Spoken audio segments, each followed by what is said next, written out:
Hi, I'm Michael Cauley. Today I'm going to show you how to make Turkish coffee, and we're going to talk about curiosity, specifically how to honor skepticism to avoid cynicism. I'm Michael Cauley, and I help you bring more of who you are to what you do.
Today we're going to be making Turkish coffee, and want to give a shout out to one of my clients who provided the cup and saucer for me. Really grateful for that. I picked up this little Turkish coffee pot a few years ago at a conference I was at, and when you look at this coffee pot, it does not look like a coffee pot that we use in the US or even Europe. And so one of the things I wanted to show today was a different way of making coffee, because we're going to talk about honoring what we don't know, what we could be skeptical of, but instead choosing to be curious, because that way we can honor our skepticism to avoid cynicism.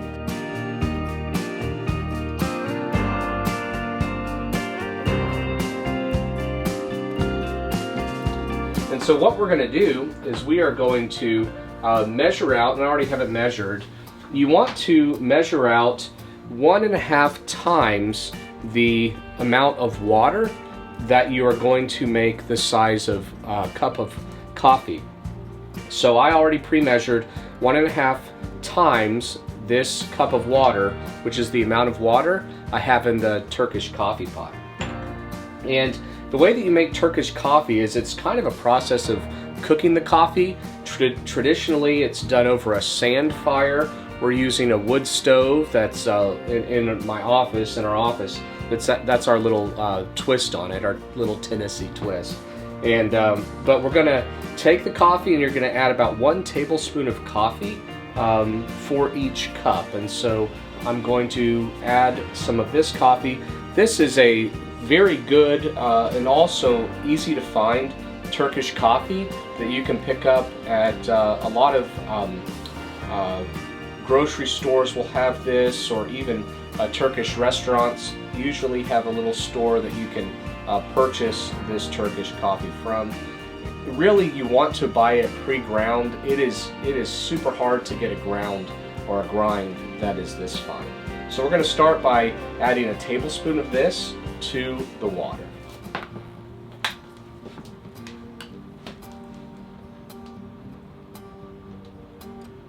And we want a little bit of a heaping tablespoon.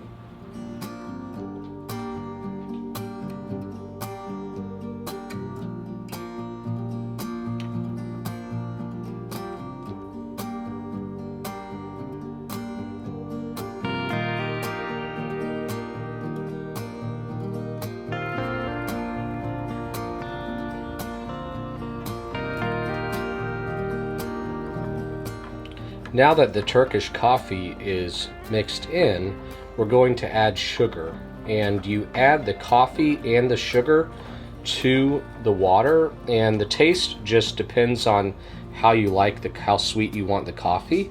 And so when you're making Turkish coffee, it may be best just to kind of experiment with it a little bit. And since we're talking about curiosity, get curious with it a little bit. And that way you'll be able to find out, okay, I like it this sweet or that sweet. So I'm gonna go ahead and add some sugar now. And I just got some turbinado sugar here.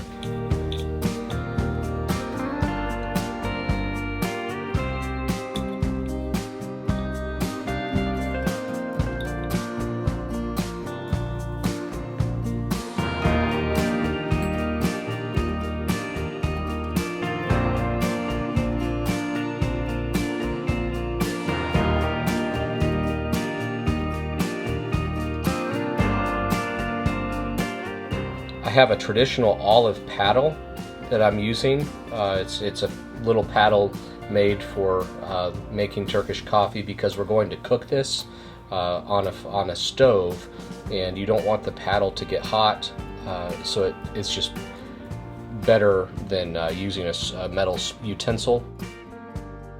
All right, and now we're going to bring the coffee over.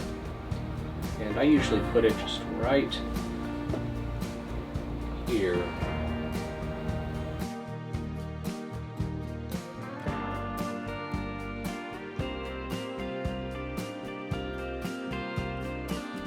So we're going to give that about 2 minutes until it starts to come to a boil. It will fairly rapidly because of the heat from the wood stove. And it's going to develop a nice crema, which we're going to scoop off and put in our cup. But for now, I'm going to remove the paddle and let it come to a little bit of a boil.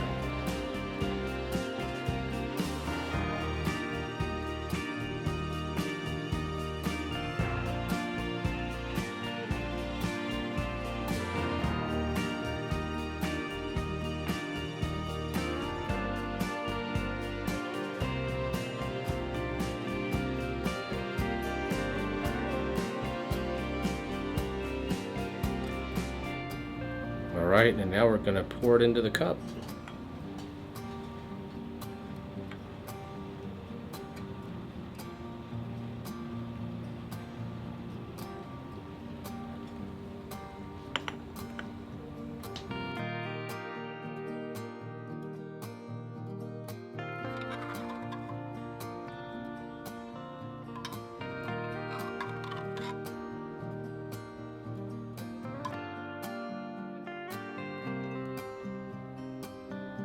So when you serve Turkish coffee, you want to serve it with water, and you drink a sip of the water to cleanse the palate before you drink the Turkish coffee.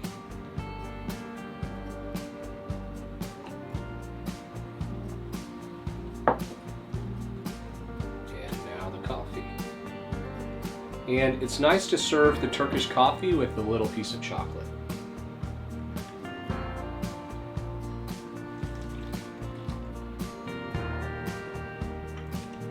Nice. That is really, really good. Really good.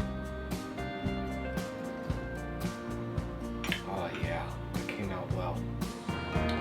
And you really only want to drink 1 cup of Turkish coffee. It is enough. 1 cup, even a small cup, is enough.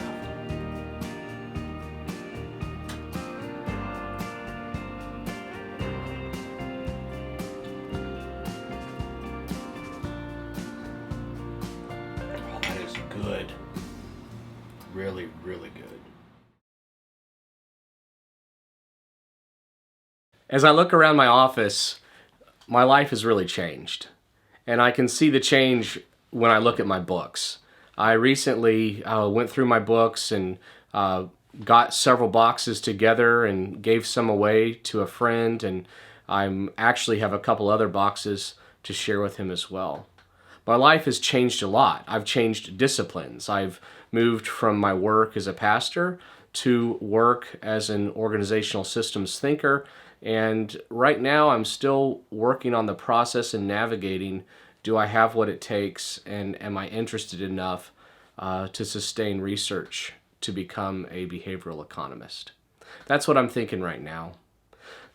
One of the things that will help me get wherever I'm going and helped me get to where I am today is that I had to learn to honor my skepticism in order to avoid cynicism. Skepticism is productive. It can be productive. And I'll share a little bit about how it can be productive. But cynicism will make us stand still. Cynical people are hard on an organization, and they calcify the organizational system because of their life lived and actions as cynics. And I believe that skepticism leads to cynicism, but there is a way to avoid becoming a cynic. One of the things we talked about in an earlier video is idealism and how you need to admit your idealism. Often, when we don't admit our idealism soon enough, our idealism turns into skepticism. That's what happened to me when I started my first career. 3 months in, I was frustrated. My boss, who I really enjoyed working with, was at the place where he was deciding to move on. And I had been really loyal in our work together to him, and I was afraid to stay at the organization by myself while they looked for someone new. I was tired. I was working really hard. I was young, right out of graduate school the first time, and I was working 80, 90-hour weeks. Ashley was working full-time as well. We didn't have kids yet. And I decided I wanted a Harley-Davidson motorcycle. I had grown up on the back of my grandfather's Harley, and I remembered riding on the back of his motorcycle, and I didn't know how to ride a motorcycle. I'd never grown up riding them, never had a dirt bike. So I took a class in Washington State, in Tacoma, on a motorcycle safety course, learned to ride a motorcycle. It was a lot of fun. I remember that towards the end of the course, during our final test, we had these little 250s that we took the test on. And because I had done a lot of mountain biking in the past, I was used to cornering really well, and I would get that bike so low that sparks would come off of the foot pegs, which, as I think back on it as a father now, it was probably dangerous, but sure was a lot of fun, and I got a lot of cheers from it. Anyway, so I wanted a bike. I learned to ride a motorcycle, and so I started looking for Harleys. And it was 2003, the 100-year anniversary Harleys were out, and I couldn't swing a brand new one.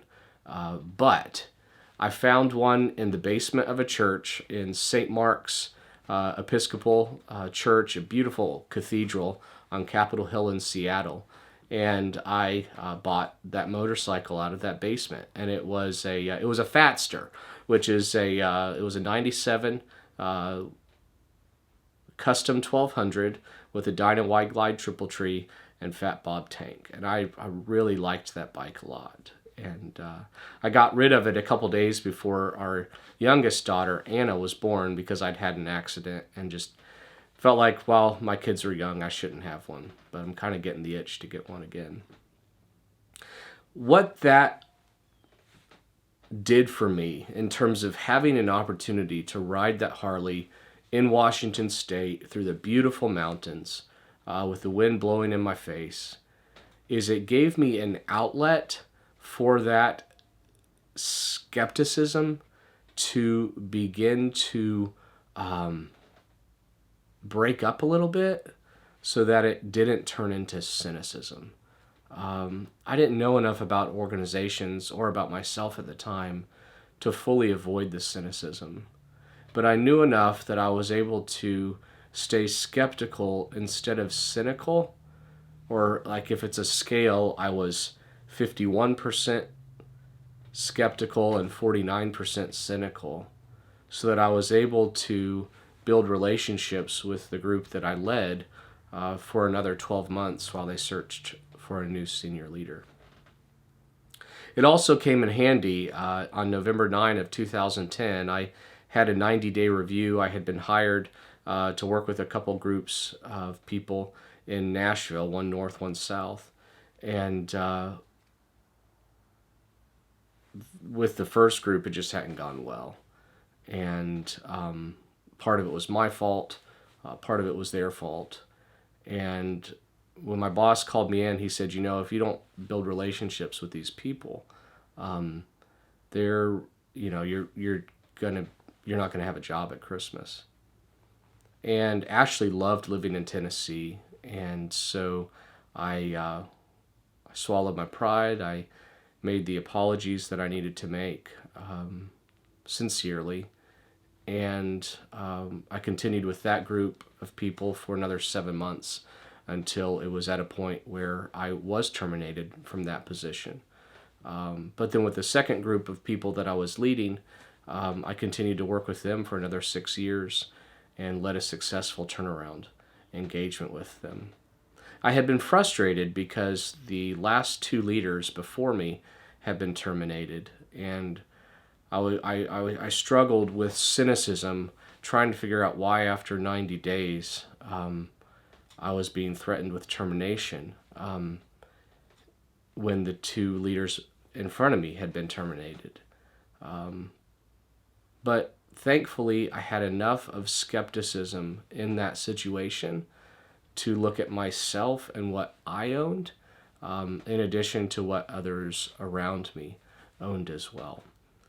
And I think that's part of the key to honoring skepticism in order to avoid cynicism, is being willing to take an honest look at ourself and an honest look at our system and see things for how they really are, both in ourself and in the organization that we are a part of. Because the first person's behavior that we can change is ours. And changing our behavior allows us to exist in an organization that has in many ways allowed us to become a cynic or moved us toward that direction of cynicism. Honoring that skepticism, recognizing our actions, even just internally, as with ourself, helps us to stay effective and productive longer. I'm Michael Cauley. If you've liked this video, please click the like button and subscribe or leave a comment below.